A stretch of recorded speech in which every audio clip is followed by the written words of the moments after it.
Hey there guys, and welcome back. On this week's show, we're making ourselves a cord holder.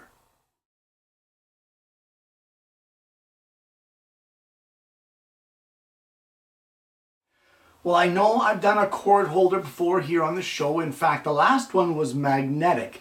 I'll put the link to that below if you're interested in that. But this one here is a little different. This one is all wood, no magnets involved. And I thought, you know what, it's been a while since we've done a project that was nothing but hand tools. In fact, I think the last one was our child's toolbox. So that's what we're going to do today. It's an all hand tool day, and it begins over at the bench with a little scrap piece of cherry. Now, you don't need to use cherry for this project. It's just what I had in the rack. And this piece is 6 inches long, it's 2 inches wide, and it's 1.5 inches long. And the first thing that we want to do is a little bit of layout. Now, normally when I do layout on the show, you guys know how much I love my anchor rules, but we're not going to use that today. I'm going to do everything by hand and use as little gadgets as I can. So what we need to do, this is on the 1.5 inch side, we want to come in roughly, and I mean roughly here, maybe about 5/16 of an inch, and place a mark there. So we'll just place this mark just like that. And we want to do this on both sides of our stock. And these will be the walls of our cord holder. So we'll just mark those. And as well, we want to mark it on the end as well on 3 of the sides. So we'll mark this one,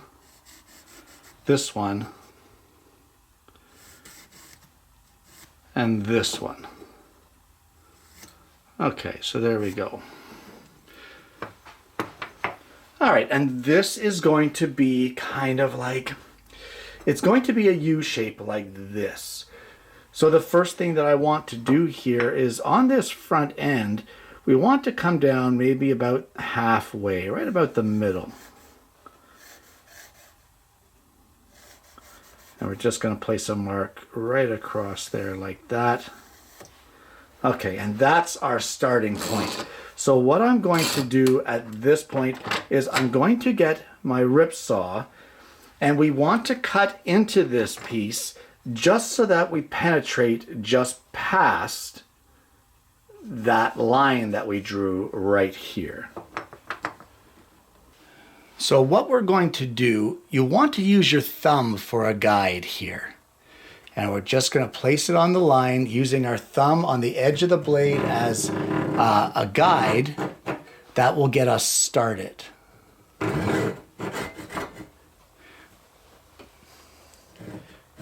And once we get that started, you want to use your finger here on the spine of the saw, and that will assist you in guiding the saw straight.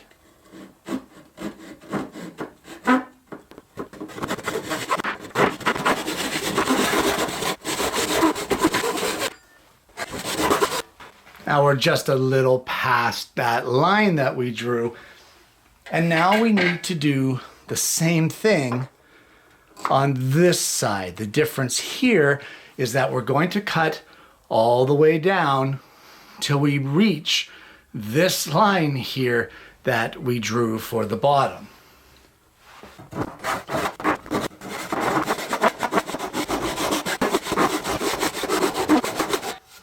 And as you're cutting down, you just want to keep referencing your line here to make sure you're not veering off. I've actually drawn the lines on the back side as well, just to help me keep aligned.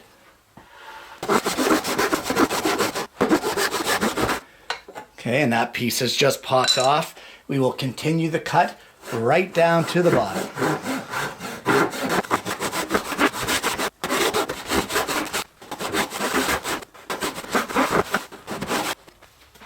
And there is one done. So we can now do the exact same thing on the other side, cutting all the way down right to that line.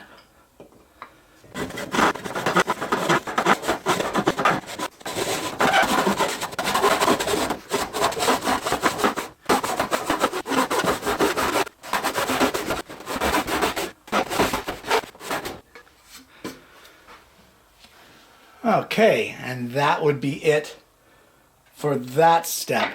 At this point, we now need a good sharp chisel.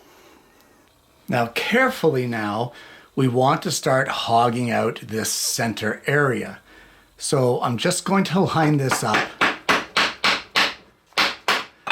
Give it a couple cracks like that, and we should be able to get a good majority of it out of there.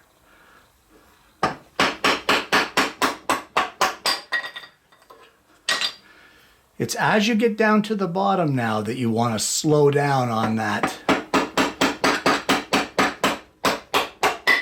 aggressive chopping. And that would be right about now, because what we've got is it has split right down almost to our line, but here we still have this much. So I'm going to turn it around, and instead of hammering through, we're just going to take our chisel and slowly work at it until we get that area flat down to our line.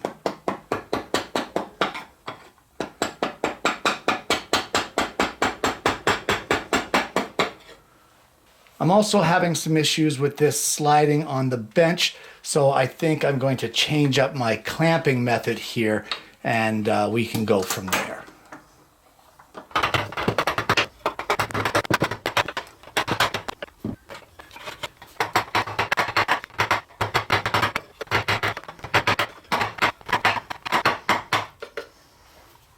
Well, I've got that pretty much hogged out there, and I'm just using a small scraper to level out everything on the inside. Now, if you don't have this small scraper, it doesn't mean you can't do this project.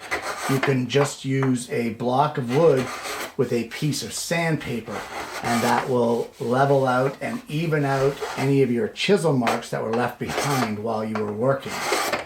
So I'm going to continue scraping this until I get it smooth and level in there. It doesn't have to be perfect, but you want it pretty close.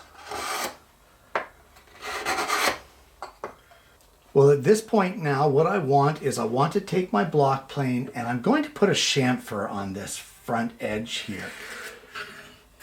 It doesn't have to be a major chamfer. You can make it as severe or as light as you want. But I just want to take the majority of the material away there just to give it a softer edge.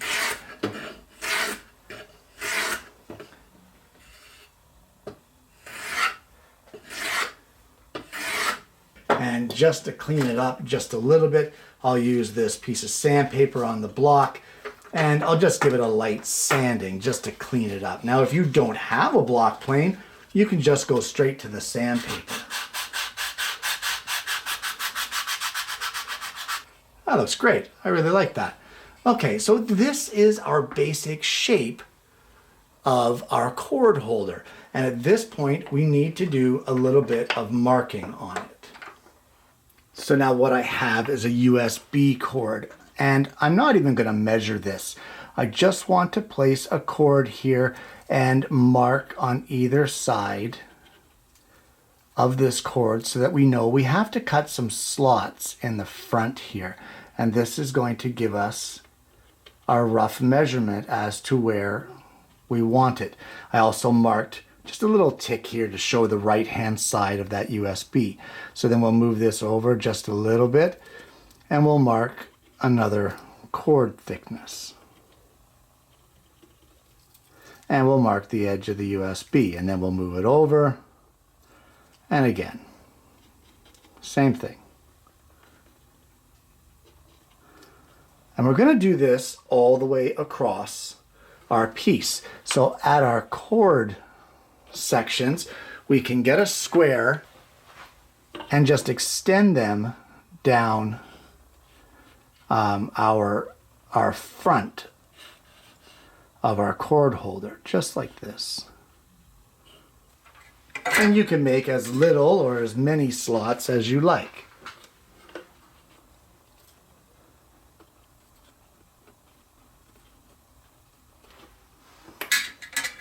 And just like we did with the others, we'll extend those lines down.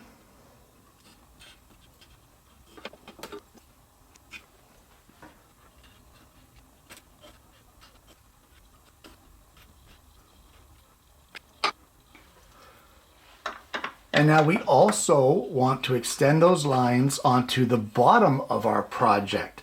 So I'm going to do that, and then I'll show you the next step.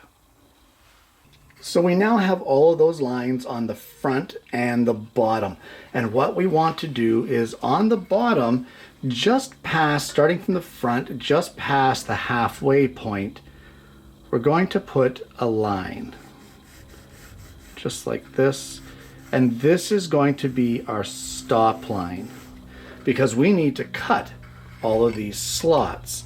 So what I'm going to do now is we're going to get a crosscut gent saw, which is just a finer tooth crosscut saw, and we're going to cut all of these slots. Now, same as we did before, we're going to use our finger to guide it. And you just want to be gentle, and we're just going to cut down to our stop line and then stop it back.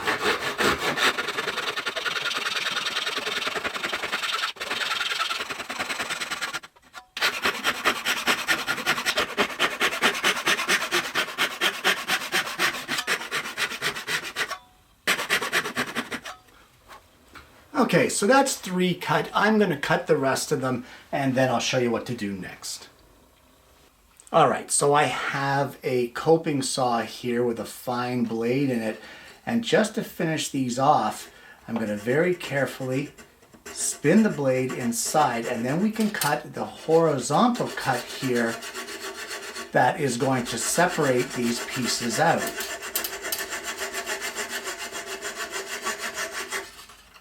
There you go, there's one done. Alright, so this part here, if you don't have a coping saw, honestly, what you can do as well, you can just snap them out. There's enough structure of the grain left there that you should just be able to break them free, and then you can clean them up with a chisel, or sorry, clean them up with a file or some sandpaper. I have the fret saw, so that's what I'm going to use. Alright, so I will carry on cutting out all of our little slots here that we marked for our cords.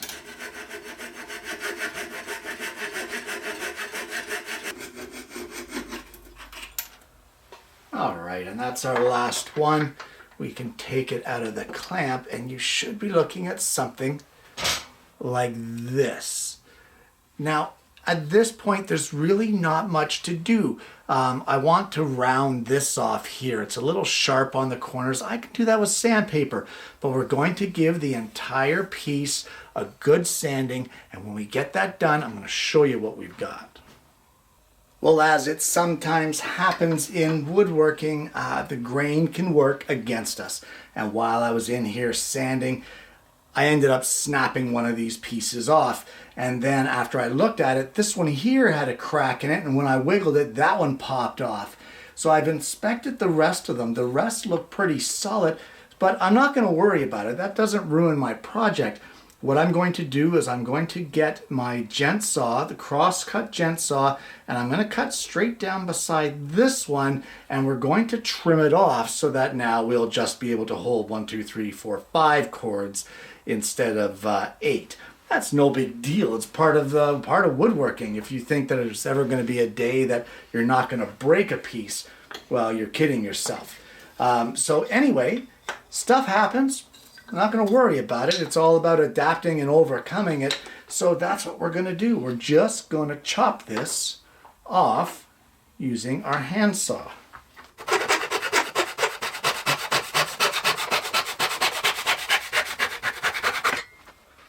Okay, and then we'll re-round this edge here and sand it up, and well, we just made a little bit of kindling too. Win-win. Well, I think the last thing I want to do here is I'm going to add some mounting holes. So for that, it's really not rocket science. We're going to, I don't know, somewhere about halfway down between the top of our ridges and the top of our project, we're going to place a mark there, just like this. Maybe another one right here. And then same thing on this side. That. And that. And we can drill those holes. You know what? We'll do that with a hand drill as well. if you're going to do it with hand tools, you might as well go all the way, right? So we'll just center punch these slightly to help us drill the holes. We'll take our hand drill here.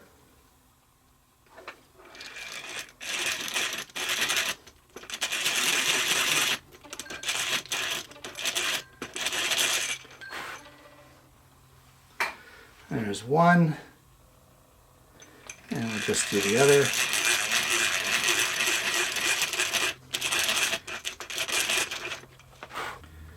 And then we'll just give it a little bit of a countersink.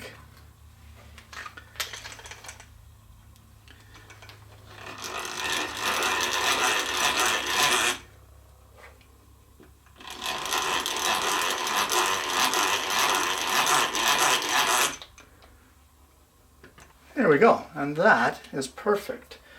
Okay, so another little light sanding, and we can add a finish to this, probably some oil of some kind. I think I might use Danish oil, and we can call this one finished. So essentially now you have this little bracket. This will now get screwed either to the wall behind your desk or to your desk itself, depending on wherever's convenient.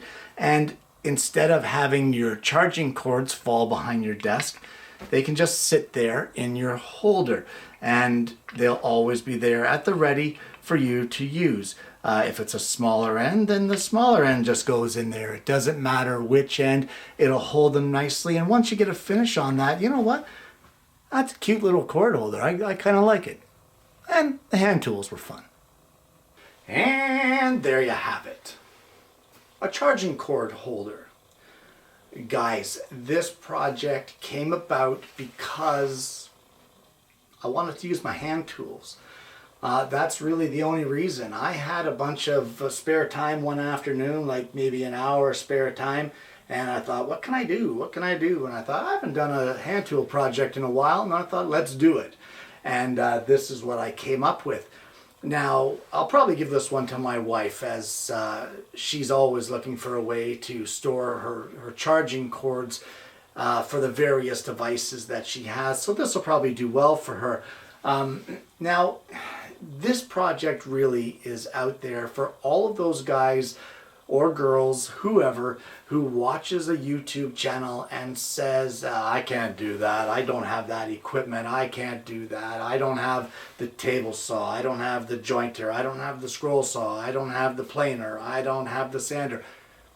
This was all done with simple hand tools. Simple hand tools. We used some saws, a chisel, that's it, really, and a little block plane. Even the egg beater drills. Guys, this is not a difficult project, but what this is a way for the beginners out there to see that it doesn't take much to do what I've done here today. If you don't have the gent saw or the carcass saw that I used for the main ripping, that's fine. You don't need that. You can use a different kind of saw. Use whatever suits you to at least make sawdust, at least do something. If you're out there and you're trying it, regardless if you have the exact same hand tools or whatever that the guys on YouTube are using, it doesn't matter. What matters is that you give it a try, you give it a whirl, you get involved, and you hone your skills. This project is a great skill honer, I guess you'll call it, because honestly, ripping those lines straight along your pencil marks and that sort of thing, that takes practice. It really does. That saw likes to veer off. So it's all about technique and it's all about practice. The other great thing about this project here is there was zero measuring. I just drew it. You saw how I used the pencil to lay it out. There was no fancy Incra rule. There was no fancy tape measures or fancy rulers. There was none of that. There was looking with my eye and using my finger as a stop against the wood to draw the lines where I wanted them, and that was it. That was my layout, and it works just fine. Guys, if you're sitting on the fence saying that I can't do it because I don't have the tools, this is the project for you, and you really need to get off that fence and start making sawdust. And guys, I want to thank you so much for tuning in this week. This one's been a lot of fun. I haven't done some hand tools in a while, and I really love using my hand tools. It's just, I kind of prefer my power tools, but that's okay. Today was a lot of fun, and I hope you've enjoyed it too. If you haven't already, please don't forget to like and subscribe to the channel. Click the bell, and then you won't miss the notifications of future episodes of the show. It's been a lot of fun, guys. I hope that you've enjoyed today's content. I hope that you're going to try this for yourself because it is a lot of fun and it's a great skill builder. And more importantly, guys, I hope you're going to join me again next week when I bring you yet another woodworking video.